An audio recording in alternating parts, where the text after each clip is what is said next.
إنا أعطيناك الكوثر فصل لربك وانحر إن شانئك هو الأبتر। এই সূরাটা আমার নবী তেলাওয়াত করলেন। এই সূরাটা মক্কায় নাজিল হয়েছে। আমার নবী হলো মক্কায়।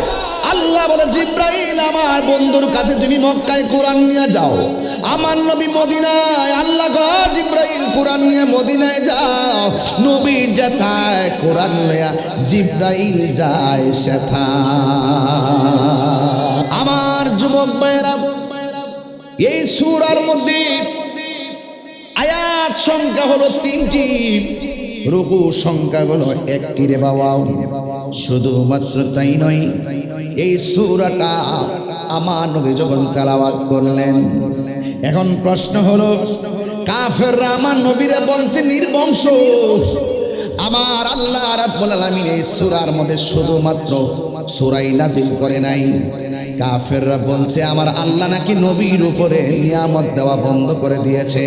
এমন নিয়ামত দিয়েছে এই সূরার মধ্যে আমার আল্লাহ জানায় দিয়েছে, রে ও বন্ধু, আমি আল্লাহ একটা হাউস বানাইছি।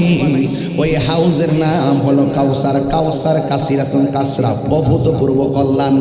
ইয়া রাসূলুল্লাহ, নবী গো, এরা বলছে আমি আল্লাহ আপনার উপরে নিয়ামত দেওয়া বন্ধ করে দিয়েছি, অথচ আমি আল্লাহ রাব্বুল আলামিন একটা নদী বানাইছি। এই নদীটাই নহরের খালেক হইলাম আমি আল্লাহ।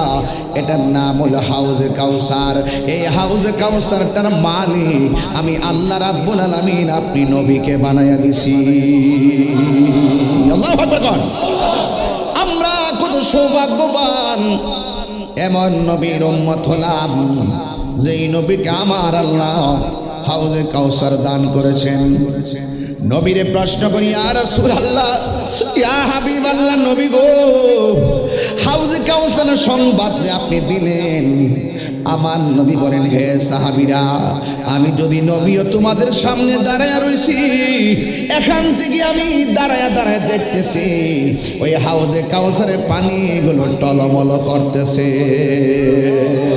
আমার যুবক ভাইয়েরা, আমার মুরব্বী বাবারা, এখন প্রশ্ন হলো, হুজুর হাউজে কাউসারটা আল্লাহ কোন জায়গার মধ্যে বানাইছে? আমার আল্লাহ হাসরের ময়দানে আমার নবীর একটা মিম্বর দান করবে। মিম্বর, ওই মিম্বরটা হাউজে কাউসারের মাঝখানে বানাইছে। সুবহানাল্লাহ। স্বর্ণ দিয়ে যদি পার বানাই, আমরা তো দেখেছি মাতামুহুরী নদীর উপরে ঢেউ আছে, ঢেউ বঙ্গোপসাগর ঢেউ আছে, কক্সবাজার সমুদ্র সৈকতে ঢেউ আছে, পতেঙ্গায় দাঁড়ালে সেখানে ঢেউ দেখা যায়। ইয়া রাসূলুল্লাহ, নবী গো, আপনাকে আল্লাহ যেই নদী দান করেছে, এই নদীর মধ্যে কোনো ঢেউ আসেনি? আমার নবী বলে আছে। এই ঢেউগুলো আমার আল্লাহ কি দিয়ে বানাইছে? আমার নবী, আপনার নবী বলেন, আল্লাহ আমার এমন একটা দামি নদী দান করেছে, এই নদীর ঢেউ আল্লাহ বানাইছে মণিমুক্তা দিয়া। নিচে মাটি আসেনি, মাটি। আমার নবী বলে, সব নদীর নিচে মাটি দুর্গন্ধ। আর আমার আল্লাহ আমাকে যে হাউজে কাউসার দান করেছেন, ওই হাউজে কাউসার নিচে যে মাটিগুলো আছে, ওই মাটিগুলো আমার আল্লাহ মেশকে আম্বর দিয়া বানাইছে। আল্লাহু আকবার বলেন। জাহাঙ্গীর সুন্নি মিডিয়া, সত্যের সন্ধানে আমাদের পথ চলা। হামদা ওয়া শুকরু লিল্লাহি শুকরান শুকরা আল্লাযী খালাকনা ওয়া রাযাকানা লা তা'খুযুহু সিনাতুন ওয়া লা নাওম والصلاة والسلام على رسوله محمد সাল্লাল্লাহু আলাইহি ওয়াসাল্লাম الذي أرسله بالحق بشيرا ونذيرا وداعيا إلى الله بإذنه وسراجا منيرا إن الله وملائكته يصلون على النبي يا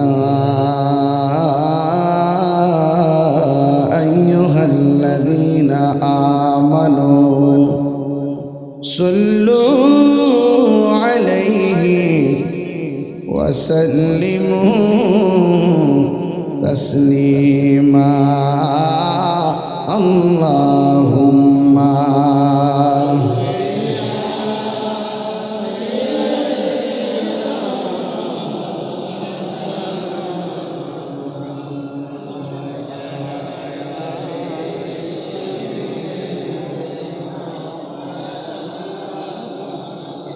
দরদ মাকা কণ্ঠে পড়ি আল্লাহুম্মা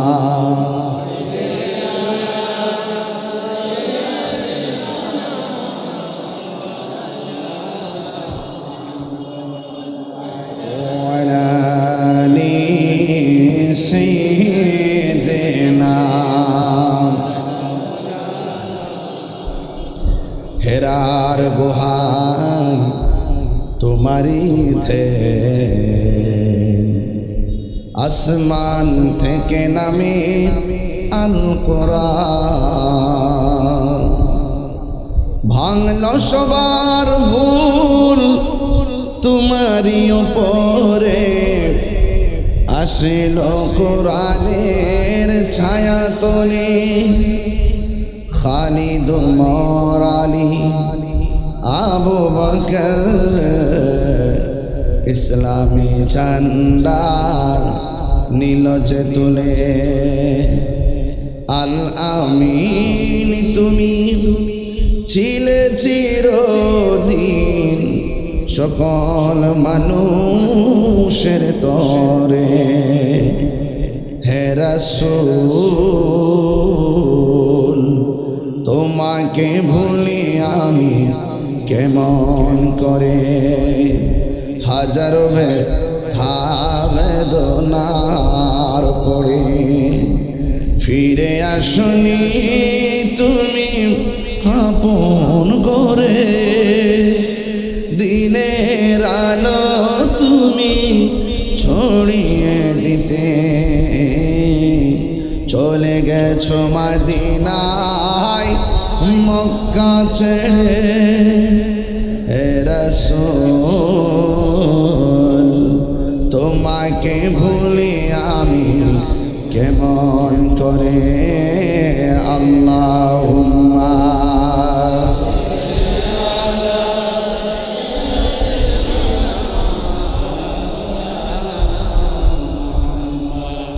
ওয়া আলা আলি সাইয়্যিদিনা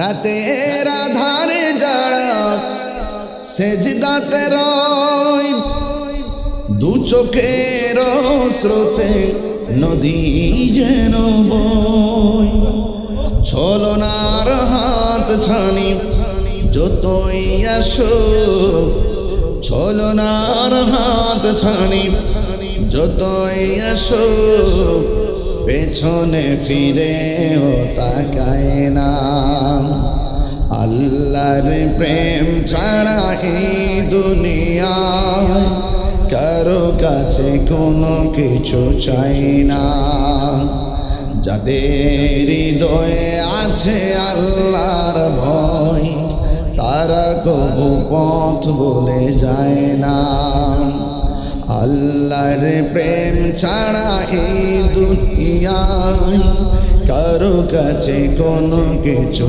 চাই না কারো কাছে কোনো কিছু চাই না।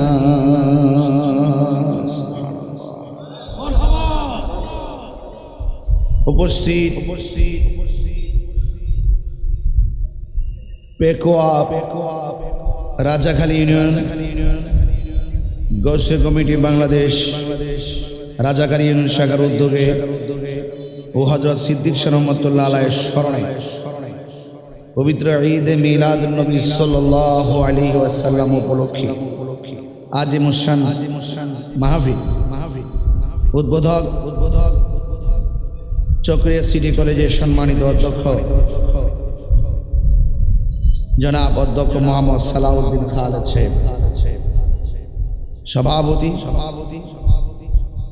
কুতুবদিয়া কুতুব শরীফ দরবার সাজ্জাদুন শিন শাহজাদা জিল্লুল করিম মালিক আল কুতুবী মুদাজ্জিল, প্রধান অতিথি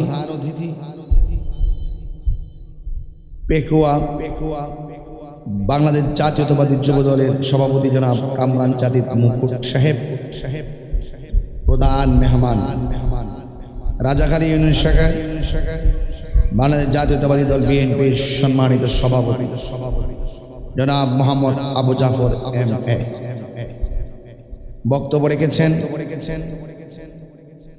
বিশেষ ইসলামী চিন্তাবিদ অধ্যক্ষ আল্লামা শাহাদাত হুসাইন আল কাদরি মাদ্দাজিল্লাহুল আলী, অধ্যক্ষ আল্লামা ইউনুস কাদরি, মুফতি আল্লামা সিদ্দিক আকবর মেহেরি সাহেব সহ ওয়া মুবাল্লিগিন উলামায়ে কেরাম, মসজিদের ইমাম খতিব ব্যবসায়ী পর্দার আড়ালে মা ও বোনেরা, বৈরী আবহাওয়ার মাঝে খোলা আকাশের নিচে পেকুয়ার জমিনে হাজারো মানুষ যারা কষ্ট করে বসে আলোচনা শুনছেন, সবাই শুকরিয়া আদান করুন আলহামদুলিল্লাহ।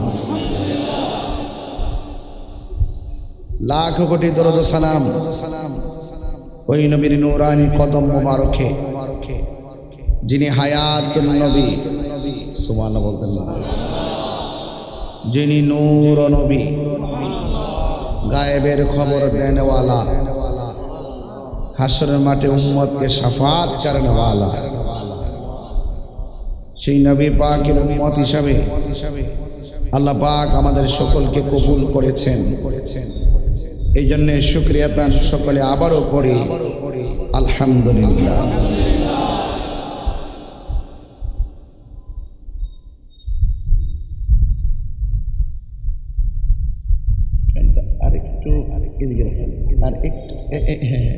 ঠিক আছে।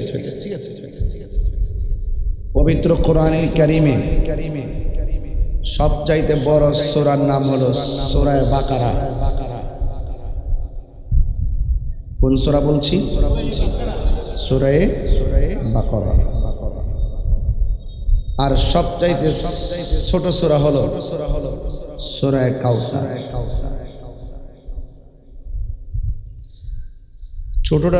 ছোট হলো এই সূরাটা যদিও ছোট, বাট এটার মধ্যে অনেক তাৎপর্য আছে। যেই ব্যক্তি মহব্বতে সূরা কাউসার তেলাওয়াত করে আল্লাহ পাক রব্বুল আলামিন তার সংসারে রিজিককে বাড়ায়া দেয়।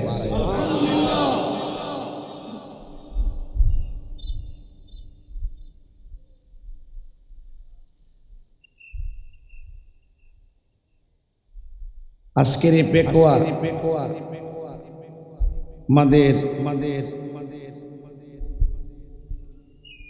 রাজাখালী ইয়ার আলী খান আদর্শ উচ্চ বিদ্যালয়ের মাঠ। আমাদের আবু জাফর MA সাহেব বক্তব্য দেওয়ার সময় তিনি একটি কথা বলেছেন, সচরাচর তো স্কুল মাঠে এমন প্রোগ্রাম হয় না, এভাবে যেন প্রোগ্রাম হয় এটার প্রতি তিনি একটু জোর দিয়েছেন। এটা একটা ভালো কথা।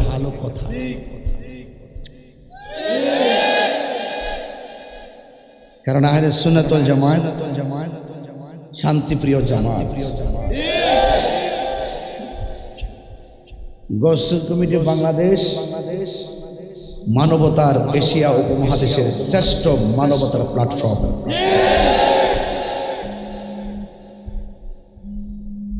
করোনায় যখন লাশ কেউ ধরে না, গৌসুল কমিটির এক ঝাঁক মানবিক যোদ্ধারা তারা দাফন কাফনের কাজ করেছেন। কথা কি সঠিক? করেছেন না আপনার পান নাই? অন্যান্য ধর্মের যারা আছেন তাদেরকে সৎকারের কাজ করেছেন। এই জন্য আমরা কাজ করি বেশি, বলি কম, প্রচার করি কম। আমরা দুনিয়ার বাহাবা নেওয়ার দরকার নেই। আমার আল্লাহ রাজি থাকলেই চলে, আমার নবী রাজি থাকলেই চলে। এই জন্য আপনাদের পেকোয়া বর্তমান গণপ্রজাতন্ত্রী বাংলাদেশ সরকার স্বরাষ্ট্রমন্ত্রী মহোদয়ের এলাকা।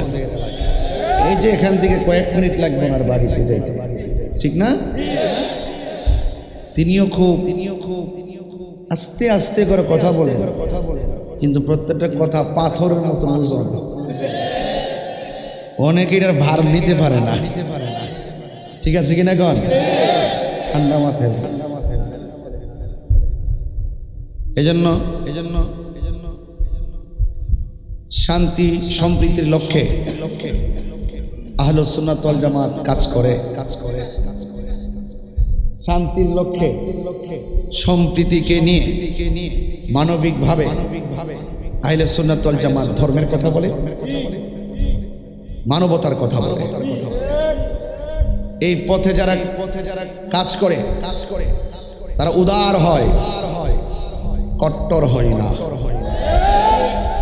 আমরা উদার। এই জন্যই আপনারা যারা পেকোয়াতে এসেছেন আপনাদের সকলকে অনুরোধ করব, দুনিয়াতে কেউ চিরদিন থাকবে না ভাই। আজকে কেউ কোটিপতি, আর একজন লবণ চাষ করে কোন রকম দিন পার করে, রাত পার করে, ঠিক না? মনে রাখবেন একটা কোটিপতির গায়ে শেষ কাপড় রংটা যেমন সাদা, দিনে এনে দিনে খায়, তার শেষ সময়ের ড্রেসটাও সাদা। বিলিয়ন ট্রিলিয়নের মালিকের গায়ে যেমন করে, হাজার কোটি টাকার মালিক যেমন একটি ঘর, মাটির ঘর, রিকশাওয়ালার ঘরটাও সেই মাটির ঘর। লা তামশি ফিল আরদি মারাহা, অহংকার করে চলা যাবে না। অহংকারকারীকে আল্লাহ পছন্দ করে না। এই দুনিয়া থাকার জায়গা না, চলে যেতে হবে, এটাই বাস্তব। টাকা পয়সা আজ আছে কাল নাই, আমার কণ্ঠ আজ আছে কাল নাই। অনেক বক্তা দেখেছি, গত পরশু দিনে দেখেছি এক বক্তা ওয়াজ করতেছে, খুব সুন্দর। হঠাৎ করে তার গলা দিয়ে আওয়াজ আসতেছে না, পানি পান করতেছে, তারপর আওয়াজ আসতেছে না। শেষ পর্যন্ত তিনি বলতে বাধ্য হলেন, পরবর্তী বক্তা নিয়ে আসেন। এটাই বাস্তবতা। এখন মানুষটা দোকানে চা পান করতেছে, হঠাৎ করে তার বুকে ব্যথা উঠছে, কক্সবাজার কিংবা চট্টগ্রাম শহরে নিতেও পারে নাই, রাস্তায় মারা গেছে। এটাই বাস্তবতা। আল্লাহুম্মা বিসমিকা আমুতু, ঘুমিয়ে গেলাম মানে কি? মরেইতে গেলাম, ইন্তেকালই তো করলাম। আল্লাহ আমাদেরকে জিন্দা করে দিয়ে দেখে না সকালবেলা উঠি। হ্যাঁ, এই জন্য আপনাদেরকে অনুরোধ করব, এই পৃথিবী থাকার জায়গা না, এটাই ট্রু। শুধু ট্রু না, এটা ইউনিভার্সাল ট্রু, মানে চিরন্তন সত্য। কুল্লু নাফসিন যায়িকাতুল মাউত, সবাইকে মৃত্যুবরণ করতে হবে। কেউ আগে, কেউ দিনে, কেউ দেশে, কেউ। এটাই বাস্তবতা। এটাই কি বাস্তবতা। যেন আপনাদেরকে সবসময় মৃত্যুর জন্য প্রস্তুত থাকতে হবে। আমি যে মানুষ দেখে আসছি লাইন ধরে আসতেছে, এখনো আসার মধ্যে আছে। সকলকে সামিল রেখে কথা বলছি। আগামীকাল আমার কথা সবাই শুনবে দেশ বিদেশে, তবে এতটুকু বলবো, এমনও হতে পারে আজকে আমার ভাই আবু জাফর এম এ ভাইয়ের আজকের মাহফিল আগামী বছর আমরা নাও পাইতে পারি, আর আমিও নাও পাইতে পারি, ভাইও না পাইতে পারে। এটি বাস্তবতা। আর আওয়াজ করে বলুন না, হায়াতের মালিক কে? এটা মেনে নেন। শুধু মানার মধ্যে সীমাবদ্ধ না, ধারণ করেন আর প্রস্তুতি গ্রহণ করেন যে আমরা যেহেতু চলেই যাব, কোন দিন যাব আমরা তো জানি না। সেই জন্য আমাদেরকে আল্লাহ এবং তার রাসূলকে প্রাপ্তির পথ খুঁজে নিতে হবে, আর সেই খুঁজে নেওয়ার প্ল্যাটফর্ম হলো আল্লাহর ওলিদের দরবার। মুদিমালের দোকানে গেলে মুদিমাল পাওয়া যায়, আল্লাহওয়ালাদের দরবারে গেলে আল্লাহ পাওয়া যায়। আমি তো চিনি না, যিনি চিনেন তার কাছে যেতে হবে। আমি তো জানি না, যিনি জানেন তার কাছে যেতে হবে। এটা আমার সিদ্ধান্ত, এটা স্বয়ং আল্লাহ বলেছেন। হ্যাঁ, আল্লাহ বলে তুমি জিজ্ঞাসা করো যদি তুমি না জানো। হ্যাঁ, এই জন্য আপনারা গ্রাম বাংলার মানুষ, আমি স্বাভাবিক ভাষায় কথা বলছি, খুব হার্ড নিচ্ছি না, বোঝার জন্য বলছি। আমি জানি আমি আসার আগে আপনারা অনেক কথা বলেন, আসার আগে অনেক আলোচনা সমালোচনা করেন। আপনি করতে থাকেন, আমিও চলতে থাকি। একদিন আপনিও থাকবেন না, একদিন আমিও থাকবো না। কথা কি সঠিক? শুধু আমার কথাকে বিশ্লেষণ করেন, কি বলতে চাই সেটা ব্যাখ্যা বিশ্লেষণ করেন। বাড়িতে আগামীকাল হিসাব মিলাবেন তাহিরি হুজুর পেকোয়া রাজাখালী এসে কি বলে গেছে।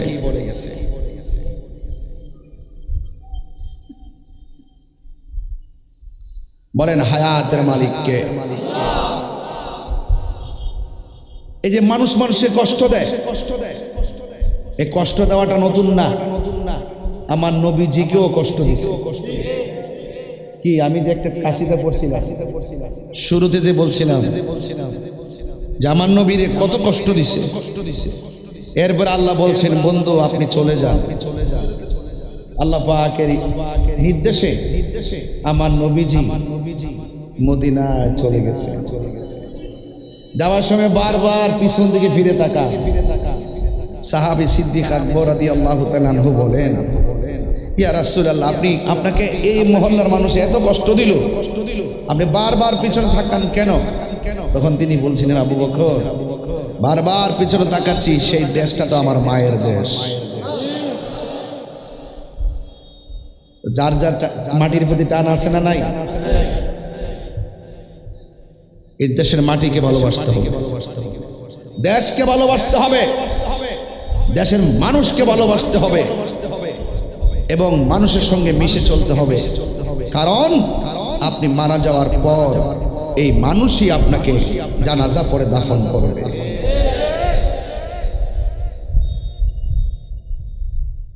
আল্লাহর হাবিব সাল্লাল্লাহু আলাইহি ওয়াসাল্লাম তিনি যার সম্মান আল্লাহ এত বাড়াইছেন, অনেক বাড়াইছেন। ওয়া রাফা'না লাকা যিকরাক, আল্লাহ বলেন বন্ধু আমি আপনার সম্মানকে বুলন্দ করে দিয়েছি, বাড়িয়ে দিয়েছি। কতটুকু? আল্লাহ হলো রব্বুল আলামিন, আমার নবী হলো রহমাতুল লিল। কথা পরিষ্কার? তো আল্লাহর হাবিব সাল্লাল্লাহু আলাইহি ওয়াসাল্লামকে কত কষ্ট দিয়েছেন, মাঝে মাঝে এমন কষ্ট দিয়েছেন ইচ্ছে করলে রাসূল বদদুয়া দিতে পারতেন, আল্লাহর হাবিব বদদুয়া দেন নাই, ক্ষমা করে দিয়েছেন। এই জন্য ইসলাম প্রতিশোধ নেওয়ার নাম না, ইসলাম ক্ষমা করে দেওয়ার নাম। কথা কি সঠিক বলতেছি? আল্লাহর হাবিব সাল্লাল্লাহু আলাইহি ওয়াসাল্লামকে আল্লাহ পাক সন্তান দিয়েছেন। ছেলে সন্তানগুলো ছোটবেলায় আল্লাহ পাক তুলে নিয়েছেন।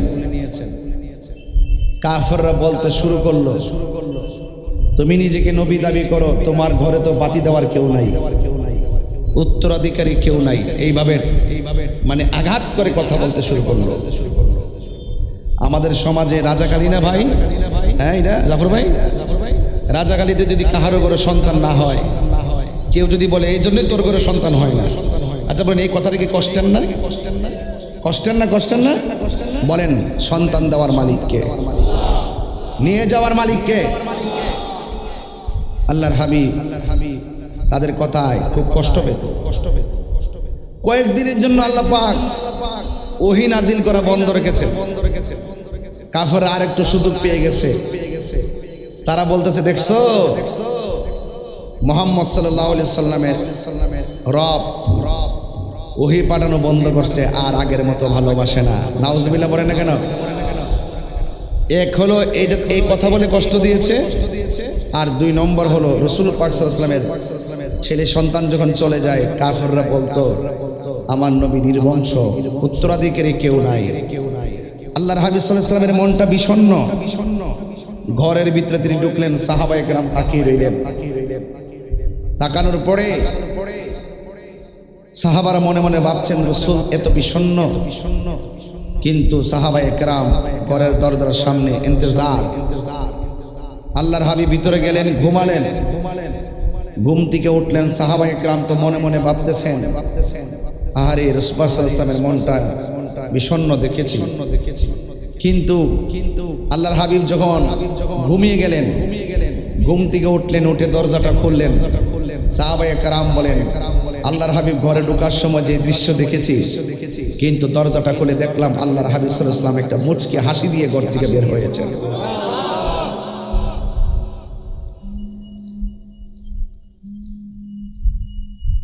গভীর মনোযোগ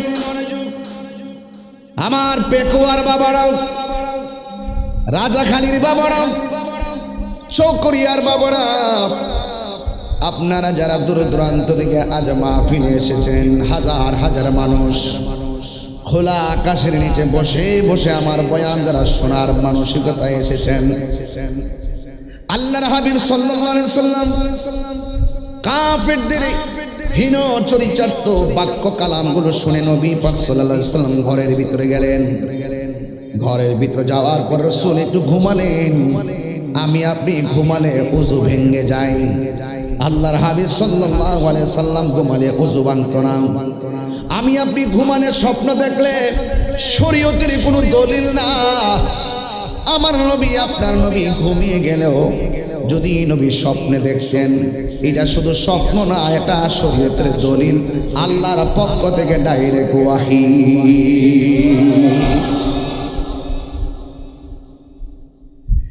আমার বন্ধুগণ, আমার যুবক ভাইয়েরা, পর্দার আড়ালে মা বোনেরা, আল্লাহর হাবিব সাল্লাল্লাহু আলাইহি ওয়াসাল্লাম ঘুম থেকে উঠলেন। ওঠার পরে একটা মুচকি হাসি দিলেন। আমার নবী বলেন, সাহাবারা, কাফেররা তো বলছিল আমার আল্লাহ আমার উপরে ওয়াহি নাজিল করা বন্ধ করে দিয়েছে।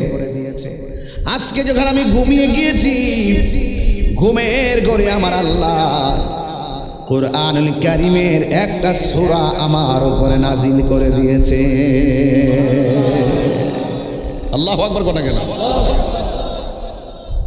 তোমরা যদি বলো তাহলে আমি নবী পাঠ করে শোনাবো। হায়রে কত সুন্দর কণ্ঠ, যেই কণ্ঠে আমার নবী হাসরের মাঠে তেলাওয়াত করবেন। শুধু তেলাওয়াত করবে না, স্বয়ং আমার আল্লাহ রাব্বুল আলামিন নিজেও এই কোরআন তেলাওয়াত করবে। আল্লাহর হাবিব সাল্লাল্লাহু আলাইহি ওয়াসাল্লাম বলেন, এ সাহাবীরা, তোমরা যদি আমাকে বলো যে এই সূরাটা ঘুমের ঘরে নাজিল হয়েছে, এই সূরাটা আমি তোমাদের সামনে তেলাওয়াত করব। সাহাবায়ে কেরাম ইয়া রাসূলুল্লাহ, আপনি তেলাওয়াত করুন। আল্লাহর হাবিব ঘুমের ঘরে সূরাটা আমার আল্লাহর হাবিব তেলাওয়াত করলেন। আয়াত ইন্না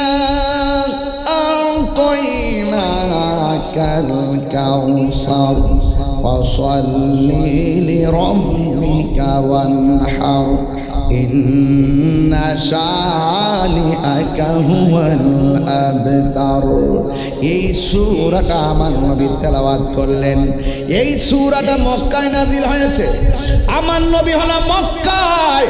আল্লাহ বলে, জিব্রাইল আমার বন্ধুর কাছে তুমি মক্কায় কোরআন নিয়ে যাও। আমার নবী মদিনায়, আল্লাহ গো জিব্রাইল কোরআন নিয়ে মদিনায় যাও। নবীর যেথায় কোরআন লইয়া জিব্রাইল যায় সেথায়। আল্লাহু আকবার।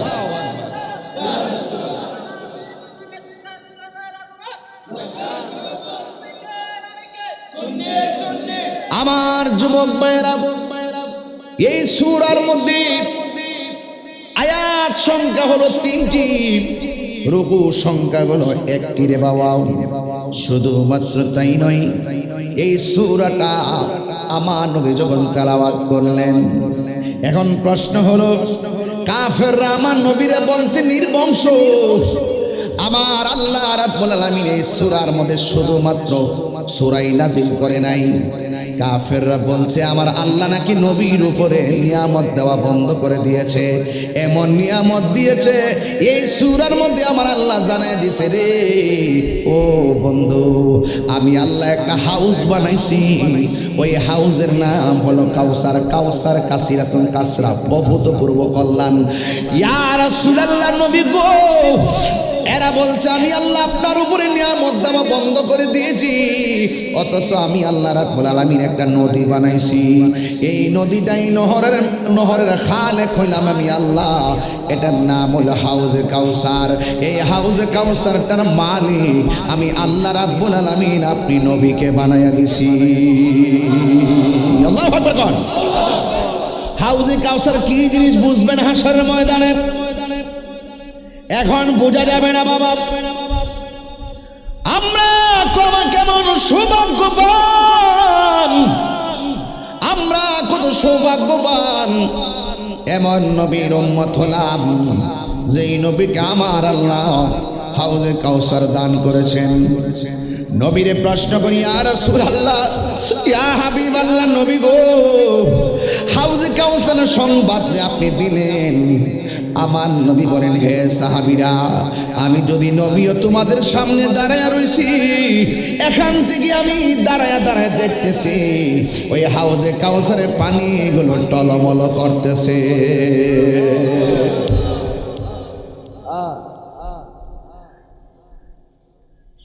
আল্লাহ রাব্বুল আলামিন হাশরের ময়দানে কোন জায়গার ভিতরে এই হাউজে কাউসারটা বানিয়ে রাখলেন, সেই জায়গাটা হলো আওয়াজ কিসের?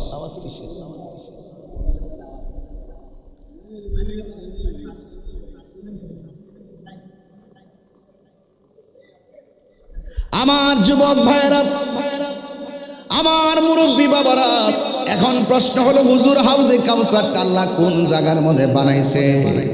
আমার আল্লাহ হাশরের ময়দানে আমার নবীর একটা মিম্বর দান করবে। মিম্বর, ওই মিম্বরটা হাউজে কাউসারের মাঝখানে বানাইছে। যেরকম সুবহানাল্লাহ। সাহাবায়ে কেরাম আমার নবীর প্রশ্ন করে, ইয়া রাসূলুল্লাহ, এত দামি হাউজ আল্লাহ আপনাকে নদী দান করেছে, এই নদীর পানিটা কেমন? আপনারা জবান খুলে বলুন, আমার নবী দেখার ক্ষমতা আছে না নাই? নবী কি নিজে নিজে দেখে নাকি আল্লাহ দেখায়? কে দেখায়? আঙ্গ সমাজে কিছু মানুষ বিভ্রান্ত কথা বলে। আমরা বলি আল্লাহ প্রদত্ত ক্ষমতা বলে নবী গায়েবের খবর দেনওয়ালা, আল্লাহ প্রদত্ত ক্ষমতা বলে নবী হাজির ও নাজির। আর আপনাদের সামনে এসে কিছু মানুষ বলবে কি জানেননি, আল্লাহ ছাড়া কেউ গায়েব জানে না। এটা তো আমরাও বলি আল্লাহ ছাড়া কেউ গায়েব জানে না। আল্লাহ কয়, ইল্লা মানির তবে আমি রসুল, আমি আল্লাহ যাকে পছন্দ করি তাকে গায়েবের জ্ঞান আমি দান করি। একটা হলো জাতি আর একটা হলো আতাই। এই জন্য যুবক, যেটা তুমি জানি না আমি জানি না, এমন কিছু এলেম আছে আল্লামা কামালাম তাকুন তালাম, আল্লাহ রাব্বুল আলামিন আমার নবীর সিনার মধ্যে ঢেলে দিয়েছে। আল্লাহ ছাড়া কেউ গায়েব জানে সেটা আমরা মানি, কিন্তু আল্লাহ পাক যাকে পছন্দ করে তাকে গায়েবের ইলম দান করেন। তো আল্লাহ যদি মায়া করে তার বন্ধুরে জানায় আপনার অসুবিধা কি, অযথা এইগুলো বলে বলে সমাজের মধ্যে দুইটা পাঠ করেছেন, এইগুলো আর করবেন না। আসুন মিলেমিশে থাকুন। ইসলামটা শান্তির ধর্ম, ইসলামটা মানবতার ধর্ম। এই ইসলামটা বুকে ধারণ করে আপনারা কথা বলবেন। আল্লাহর হাবিব সাল্লাল্লাহু আলাইহি ওয়াসাল্লামকে প্রশ্ন করে, ইয়া রাসূলুল্লাহ, নবী গো, আল্লাহ যে আপনাকে হাউজে কাউসারটা দান করেছেন, এই কাউসারের পানির রংটা কেমন? আল্লাহর হাবিব বলে, এ সাহাবারা রে, ওই হাউজে কাউসারের পানিটা দুধের চাইতে আরো সাদা। এ যুবক ভাইরা, কণ্ঠ খুলে বলুন না সুবহানাল্লাহ। নবী জানার ক্ষমতা আছে না নাই? আরো বড় করে আছে না নাই? ওয়ালা রাকাবিউ ওয়ালা ইয়াবিসিন ইল্লা ফি কিতাবিন মুবিন।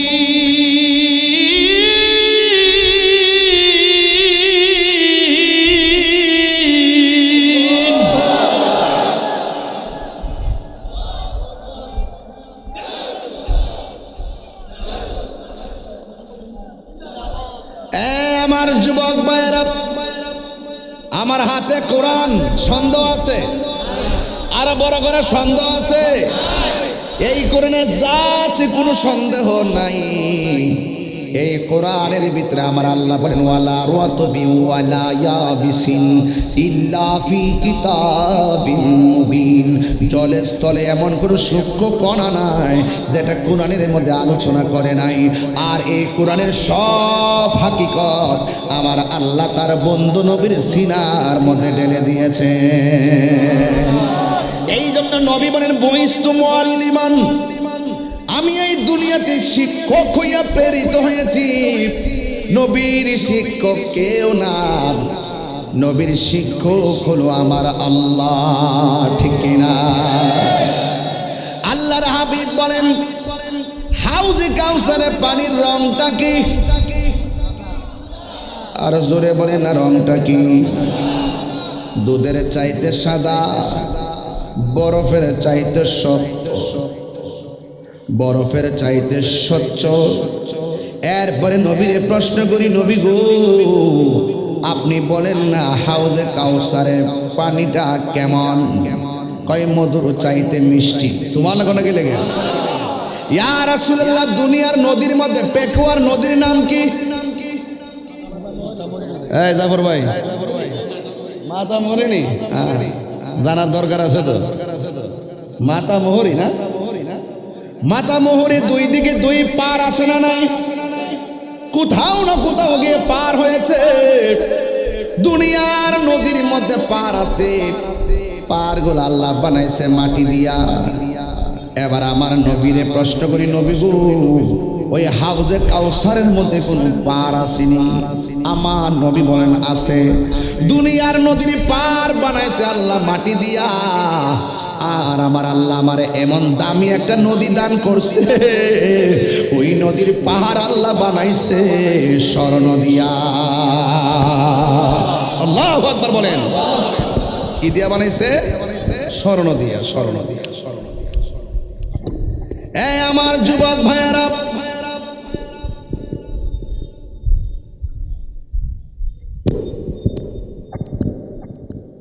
অনুরোধ করে বলি, এবার আমার নবীর প্রশ্ন করি, নবী গো, স্বর্ণ দিয়া যদি পার বানাই, আমরা তো দেখেছি মাতামোহরী নদীর উপরে ঢেউ আছে, ঢেউ বঙ্গোপসাগর ঢেউ আছে, কক্সবাজার সমুদ্র সৈকতে ঢেউ আছে, পতেঙ্গায় দাঁড়ালে সেখানে ঢেউ দেখা যায়। ইয়া রাসূলুল্লাহ, নবী গো, আপনাকে আল্লাহ যেই নদী দান করেছে এই নদীর মধ্যে কোনো ঢেউ আসেনি। আমার নবী বলে আছে। এই ঢেউগুলো আমার আল্লাহ কি দিয়ে বানাইছে? আমার নবী আপনার নবী বলেন আল্লাহ আমার এমন একটা দামি নদী দান করেছেন, এই নদীর ঢেউ আল্লাহ বানাইছে মণিমুক্তা দিয়া। নিচে মাটি আসেনি, মাটি। আমার নবী বলে উম্মত, সব নদীর নিচে মাটি দুর্গন্ধ। আর আমার আল্লাহ আমাকে যে হাউজে কাউসার দান করেছেন, ওই হাউজে কাউসার নিচে যে মাটিগুলো আছে, ওই মাটিগুলো আমার আল্লাহ মেশকে আম্বর দিয়া বানাইছে। আল্লাহু আকবার বলেন। এই নদীটা পানির গুণাগুণ কি?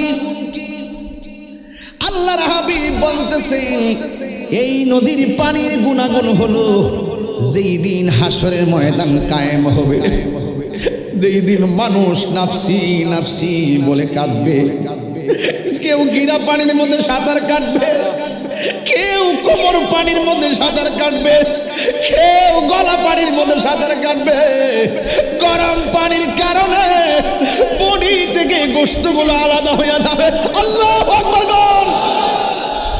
গোশতগুলো আলাদা হয়ে যাবে। মানুষ 50,000 বছরের সমান ওই পানির মধ্যে ভাসবে। মানুষের তো তৃষ্ণার্ত হয়ে যাবে, এমন তৃষ্ণার্ত হয়ে যাবে। দুনিয়ার এমপি মন্ত্রী বুঝি না, বক্তা তক্তা শ্রোতা বুঝি না, সেই দিন মায়ের চাইতে আপন কেউ নাই। মা পর্যন্ত সন্তানকে পরিচয় দিবে না। সেই দিন মানুষ নাফসি নাফসি বলে সেদিন কাঁদবে। ওই কঠিন মুসিবতে আপনজন কেউ কাউকে চিনবে না, কেউ কাউকে চিনবে দূরের কথা, একজন আরেকজনকে দেখার মতো কোনো সুযোগ নাই। কয় কেন? আমার নবী বলেন আয়েশা রে, ওই ময়দানটাতে মানুষ উলঙ্গ অবস্থায় উঠবে, গাটটা বাঁকা করে দেওয়া হবে, সূর্যের বরাবর চোখ থাকবে, একটা সেকেন্ডের জন্য কেউ কাউকে দেখবে সুযোগ পাবে না। পায়ের মধ্যে স্যান্ডেল থাকবে না, নিচের মাঠটা হবে একদম উদ্ভিদবিহীন মাঠ, পায়ের মধ্যে জুতা থাকবে না, পুরা মাটির মাঠ হবে, খালি পায়ে সেই মাঠের মধ্যে দাঁড়াবে। মানুষ তৃষ্ণার্ত হয়ে যাবে ওই মুহূর্তে। এই পানিটা কেমন জানুনি? আমার নবী আপনার নবী বলেন মানুষ হাসরের ময়দানে 1 ফোঁটা পানির জন্য পাগল হয়ে যাবে। মুনাফিকদেরকে আল্লাহ পানি দিবে না, কাফেরদেরকে আমার আল্লাহ পানি দিবে না। আল্লাহর সঙ্গে যারা শরিক করে এদেরকে আমার আল্লাহ পানি দিবে না রে। যারা বান্দার হক মেরে খায় তারা পানি পাবে না রে। যারা বেদাত করে তারা পানি পাবে না রে। এই বন্ধুরে আমার এখন প্রশ্ন হলো নবী গো, সব মানুষ নাফসি নাফসি বলে কাঁদে, পানির জন্য পাগল হয়ে যাবে। ওই দিন 1 ফোঁটা পানি কেমন জানুনি? আমার নবী আপনার নবী বলেন এই হাউজে কাউসারের পানি এমন গুণাগুণ, 1 ফোঁটা পানি পান করলে গো জিন্দেগিতে আর পানি তৃষ্ণা লাগবে না। এই পানিগুলো কেমনে পান করাবেন গো নবী? কয় আকাশ দেখছুনি? আকাশ হ দেখেছি। আকাশের মধ্যে যত তারকা আছে তারকার চাইতেও বেশি পরিমাণ পাত্র আমার আল্লাহ আমাকে দান করবেন। আমি নবী যেই জায়গার মধ্যে আমার মিম্বর, এই মিম্বরটা হবে আমার হাউজের উপরে। আমি নবী ওই আকাশের তারকা পরিমাণ যে পাত্রগুলো আছে আমি নবী পাত্র দিয়া দিয়া আমার বান্দারে পানি পান করাবো। শুধুমাত্র তাই নয়, এই নদীর পার গেলে একটা বাতাস লাগে, বাতাসের ভিতরে মনটা শীতল হয়ে যাবে।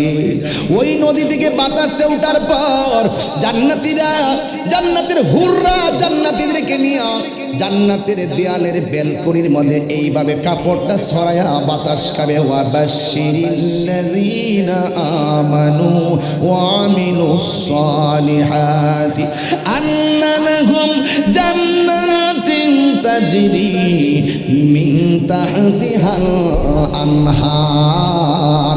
1000 বছর রাস্তা হবে সেই হাউজে কাউসারের দৈর্ঘ্য। এত লম্বা হাউজে কাউসার।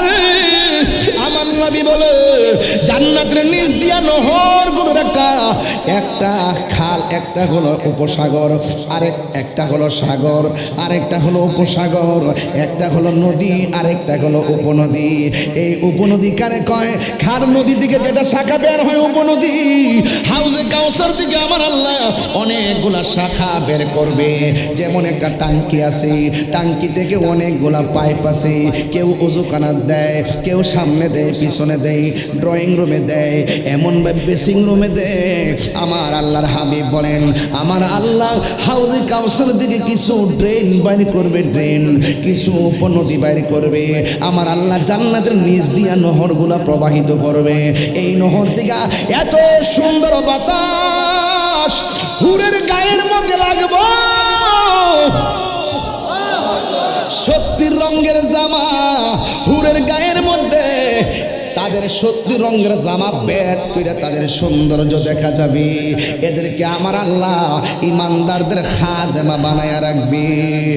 লাহুম আজওয়াজ মুতাহহারা, পুত পবিত্র স্ত্রী আমার আল্লাহ এই জান্নাতের ভিতরে ব্যবস্থা করে রাখবেন।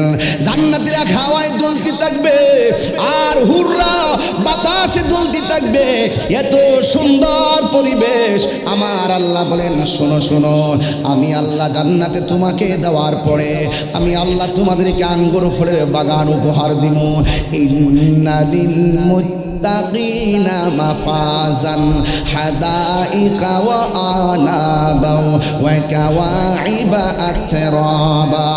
আমি আল্লাহ তোমাকে অনেকগুলো আঙ্গুর ফলের বাগান দিব। এই বাগানগুলো থেকে তোমরা খাবে। এই জন্য আমার আল্লাহর হাবিব বলেন এই হাউজে কাউসার থেকে আমার আল্লাহ 4টা ট্যাপ বের করবে। একটা ট্যাপ দিয়া বের হবে পানির নহর, আরেকটা ট্যাপ দিয়া বের হবে দুধের নহর, আরেকটা ট্যাপ দিয়ে বের হবে শরাবের নহর, আরেকটা ট্যাপ দিয়ে বের হবে দুধের নহর। একটা হলো পানি, আরেকটা হলো শরাব, আরেকটা হলো মধু, আরেকটা হলো দুধ। এই 4টা ট্যাপ দিয়া 4টা পানি পড়বে। আল্লাহর হাবিব বলেন আমি নবী যখন মহান রবের দিদারে গেলাম, গিয়ে দেখলাম বিশাল বড় একটা ঘর, ঘরের দরজার মধ্যে তালা লাগানো। আমি জিব্রাইলকে বললাম ও জিব্রাইল, জিব্রাইল গো এই ঘরটা খুলো না। ইয়া রাসূলুল্লাহ কেমনে খুলবো? ঘর আল্লাহ বানাইছে, তালাও আল্লাহ লাগাইছে। আমি আল্লাহর কাছে অনেকবার বলছি এটা খোলার জন্যে। আল্লাহ আমাকে বলছে চাবি নাকি আপনি নবীর কাছে আছে। আল্লাহ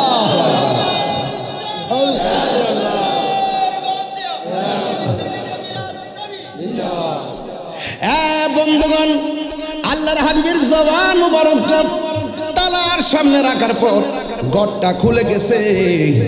এই বিশাল বড় ঘরটা কত বড় জানেননি? আমি কিন্তু লোকাল ওয়াজ করতেছি না যে আপনি ঠাস করে বুঝা ফেলাইবেন। একটা টু দা পয়েন্টে ওয়াজ করতেছি, ফাত্রামি কথা বলতেছি না। আমার নবীর শান বুঝাইতেছি। এই জন্য আমার নবী আপনার নবী ঘরে ঢুকলেন। এই দুনিয়াটা যত বড় এর চাইতে 70 গুণ বড় হলো সেই ঘর। সুবহানাল্লাহ, সুবহানাল্লাহ। এত সুন্দর ঘর।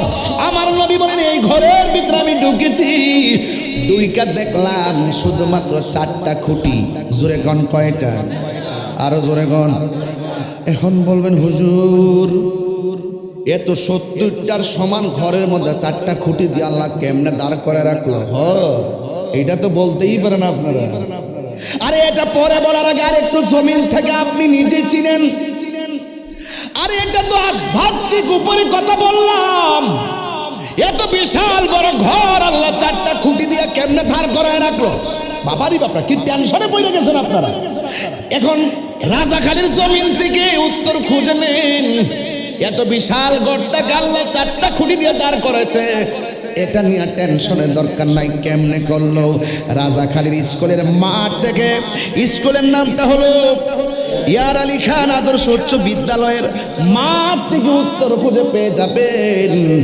আমি জমিনে দাঁড়াইলাম, আসমানের দিকে তাকাইলাম। আল্লাযী খালাকা সাবআ সামাওয়াতিন তিবাকা, আল্লাহ রাব্বুল আলামিন আসমানটা বানাইছে একটা স্তর থেকে আরেকটা স্তরে যাইতে 500 বছর রাস্তা, এমন 5-7টা আসমান আল্লাহ বানাইছে। এখন এত বড় ঘরের ভিতরে 4টা খুঁটি দিয়ে কেমনে আল্লাহ রাখলো?